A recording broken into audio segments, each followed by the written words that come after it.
Alright everybody, welcome back to another video on the channel. Today is Sunday, after Hanukkah. Hope everyone's Hanukkah was awesome. And you know what we do on Sundays is we read a sefer called Siach Sarfei Kodesh, this book right here, which is a Breslov history, stories, and a lot of good information. And we've been reading this from this sefer, starting from Chelek Beis, every Sunday for the last few months, and we are almost to the end. And we've been learning for the last few weeks already about Rav Noson of Breslov, stories about him and different inyanim. The last video I think I did on him was like a week ago or something, just because it was Hanukkah, so I don't remember exactly where we left off, but I think we're over here in Siach Sarfei Kodesh Chelek Beis Tafresh Yud. Okay, so it says over here, basically we just read and we just go fast, we just read everything. So it says over here that Rabbi Nachman sent Rav Noson to go on the way and to meet with the Berdichever, Rabbi Levi of Berdichever, right? That was going on the way at that time, and Rabbi Nachman sent Rav Noson to go meet him and to take care of him, like to help him out with whatever he needed, right? So Rav Noson met him, and they were standing and davening in a shul one time, and Rav Noson was davening with major Islavos, and he was, screaming and, clapping and doing his stuff that he did. And one of the people from the shul came over to him and said, like, you're making a lot of noise, like, stop bothering, like, the Rav. Like, maybe you're messing up the Berdichever, in his kavanas or whatever. And the Berdichever heard this, and the Rav turned to this guy who said it, and he says, maybe I am confusing Rav Noson. Because it was known that the Berdichever liked and loved Rav Noson a lot, and he even called him mein Nasla, which means like my Noson. Like he really loved him. It's also known, by the way, that before Rav Noson came to Rabbi Nachman, he was in Berdichever for a while, learning under and following the Berdichever. So they had a very close relationship.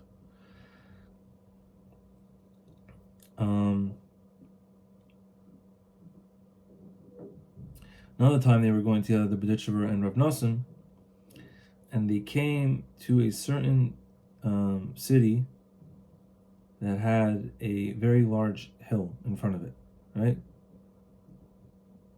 What's it called? Right, so there was this big mountain going up in front of this city, and Rav Noson had such zrizas in doing everything, and he figured out that he could go and run to the top of the mountain and go to the mikvah there, because it was outside the city. And then by the time the wagon gets there, he'll be able to come into the wagon, back into the wagon. Because that was the Chassidim were known to go to always Toivel before they came into a city. And when the wagon went up to the top of the mountain, Rav Noson was already dressed and waiting for them. He was always very fast in doing everything and timing everything. And when the Rav Berdichever saw this, he praised him a lot. Okay, so those are two little stories about the Berdichever and Rav Noson. Okay, it says in the Sefer Hamidus, which is a sefer of small little things that Rabbi Nachman said, Kashal l'shnei gedolim sheyadur be'irachas ad shiyu lehem emes.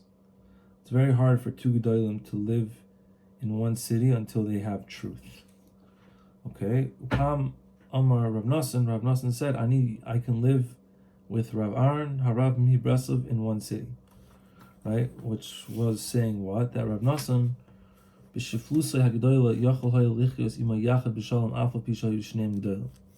even though they were both gedolim, they could still live in the same city, meaning that they both had emes. I think that's what he's trying to say over there, right? Sometimes it's hard, but Rav Noson was saying that no, this guy's a gadol, and I'm a gadol, and we can both live in the same city. Okay, that's interesting. I'm not really sure what the point of that is, but Valdik.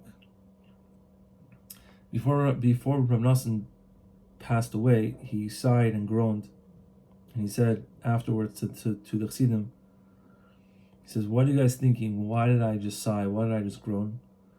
Is it because maybe I didn't learn enough Torah, and I didn't daven enough and all that?" He said, "No, that's not the case. right? He says, I did everything possible to watch all my time in this world and took care of every single minute exactly what I needed to do. The reason why I am groaning and sighing, ki ki mi yodea im yatzasi yedei choivas hatmimis shalamdanu rabbeinu. Who knows if I was yotzi the choiva that Rabbi Nachman said to us to be simple. That's the main thing that Rabbi Nachman talked about, is being pashut. It's very hard to be pashut. It's like the hardest thing in the whole entire world. So Rav Noson was worried that he did not fulfill that thing that Rabbi Nachman said. Rabbi Yitzchak ben Mornat, Rabbi Yitzchak, the son of Rav Noson, he married a girl from from a different Breslov family from Cherkas, but their zivug did not work out well. They were having marriage issues. She was very young. I think they got married when they were like 14, and that was like normal back then, but still very young for the girl. Whatever, maybe she was 13 or something. And Rav Noson wanted for them to separate, but the girl's father did not want it. And Rav Noson, and he kept on asking Rav Noson that maybe she should wait a little bit and get a little older, right, and then they'll be able to live in peace. And Rav Noson was not masking this at all, right, because he did not want his son to be without a woman, to be they would be married, but like they wouldn't really be together. So, but the father kept on preventing the siddur haget, the get from taking place. And Rav Noson himself went to Cherkas, and he screamed on the streets, "He is slaughtering my son! He is slaughtering my son! Kult mein Kind." And the father had no choice, el hiskim lim or not, to agree with Rav Noson, and to take a get from Rav Yitzchak. And Rav Yitzchak bizman gerushin bigil chamesh shana, right? He was 15 years old by the time he got divorced. You see a lot of this stuff in the letters between Rav Noson and Rav Yitzchak also, where they discuss a lot of these things. Let me just take a sip of this coffee, which I, of course, already made a bracha on. Okay. Pam Amar, one time, the father-in-law of Rav Noson, who we've spoken about before, Rabbi David Tzvi HaGadol, who was a very big misnagid, but also an extremely big tzaddik, right? He said that when I was looking for a husband for my daughter, they sent to me Lamdonim, much bigger than Rav Noson, but I took Rav Noson because he had great shoulders.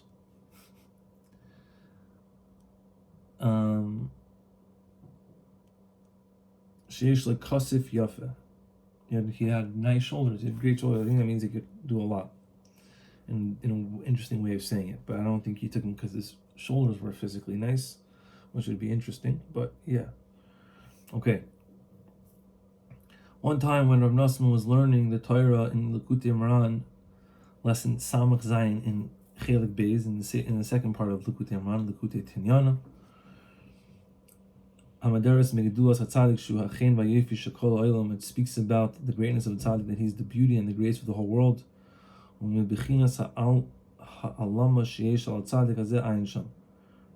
Noson b'soyrus v'shivron lev ha'alama zehu alama noira. What is ha'alama? I don't know what ha'alama is. Maybe his hiddenness or something. I'm not sure. Hashem is Baruch Hu chiyas shel kol alamas v'hu kol kach nelam. Yeah, I think it's about hiddenness, right? Hashem is the life force of all the worlds, and he's also very hidden. The tzaddik is also the grace of the whole entire world. He's the beauty of the whole world. He's the chen of the whole world. And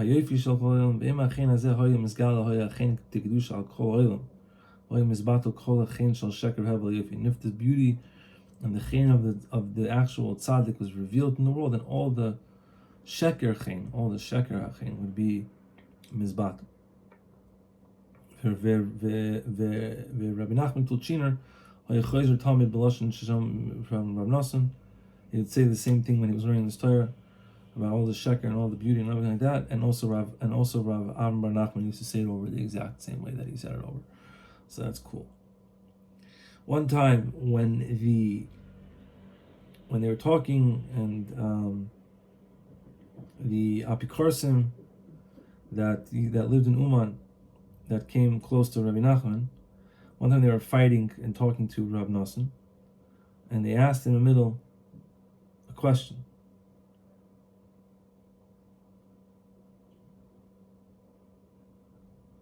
What?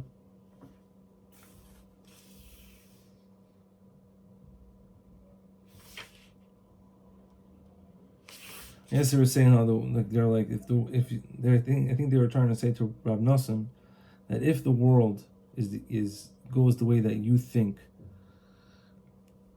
I'm not sure what they're asking. I don't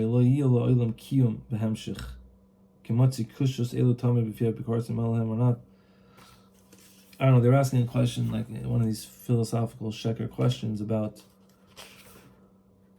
that the world can't survive. I don't know why the world can't survive. What's their shot? Okay, but Rav Noson said, "Don't worry, you don't." And Rav Noson says, "Don't worry, the world's is not going to faint. It's not going to go anywhere." It's also, I think a lot of times people like to say also, the world's ending, this and that. I always like to say, no, it's not happening just yet. We'll know when Hashem decides to end the world. That's when the world will end. But otherwise, nothing else is going to happen. I think that's something like that. Okay, that was a little bit of a confusing part. Sorry. Let's see a few more. Rav Noson said, "Oida spoil lifnei kisei hakoved al shechazarti b'tshuva shnei anashim yerudim kelu." Said Rav Noson said that I will say in front of the kisei hakoved that I was chayzer b'tshuva, these two people that were very lost. One of them is the German, Shekinu der Deutschel, the German, that one time came into the klois on Shabbos, Be'eshamar Hakal Kedushas Keser, while they were saying Keser, and he picked up his hands in the air, and the Chassidim saw that his hands were covered in ink, in fresh ink, right? That he was writing on Shabbos, right? Because he was a person who worked in the area, he worked in the city thing, and he was writing on Shabbos, and he wanted to show everybody in the shul, I write on Shabbos, l'chaim. And many of the Anash were angry and they wanted to throw him out from the shul. But Rav Noson, Ikev ba'adam v'lo yinicha l'haralai. Right? They wanted to kick him out of the shul, but Rav Noson was like, no. He says, Hari kishnichas elenu, if he already came to us, right? He didn't come, he was thinking about tshuva also. He came to bother us a little bit, but he's also thinking about tshuva. Right? Because from other shuls, they wouldn't let him in, but at least in our shul, they were going to let him in. Right? So, and afterwards, in truth, he did come close to the Chassidim, and he became a Yiras Shamayim and a Kosher Yid. And the second one, person that Rav Noson was Chayzer B'Tshuva, right? Who was learning Sifrei Haskalah, he was learning philosophical svarim and all these things, and he came to Rabbi Yitzchak, who was the son of Rav Noson, right? Who worked in the post office, like we know, and he asked him to leave him a spot in the Eglas Hadoyer, in the mail wagon that was going to Berlin, because he wanted to go over there, because he wanted to go and hang out with the Rashi Maskilim. He wanted to go to Berlin and get close to other Maskilim, Ki Yadua, that they live there. And right when he was talking to Rav Yitzchak about saving him a spot in this mail wagon so he could sit there and go to Berlin, then Rav Noson came to the post office to speak to his son about something, and this person who was wearing the Sefer HaSkalah, he saw Rav Noson, he saw his face, he saw like something special about him, and he asked Rav Yitzchak who this guy was, and he said, he's like, who's this guy? And he's like, he's my father. And he asked him, can I speak to him? And he said, of course, bivadai.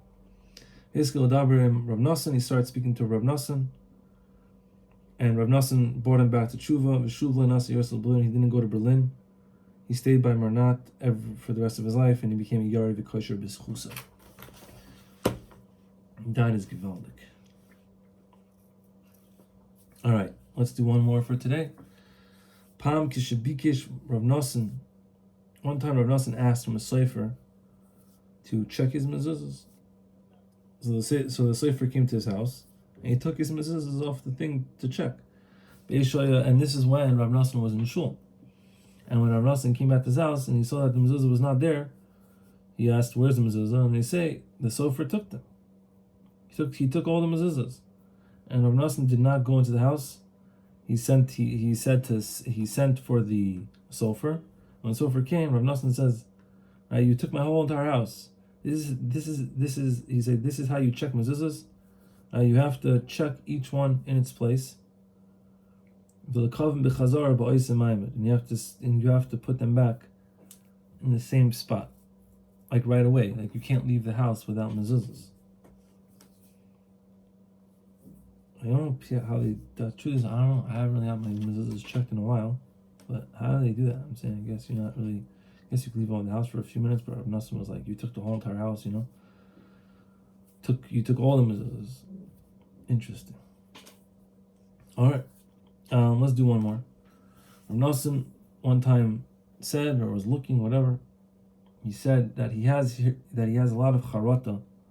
He has thoughts of charata on al hazman Rav Shlo Yisha of Rabbeinu B'chayav, on the time that he didn't spend close to Rabbi Nachman in his life.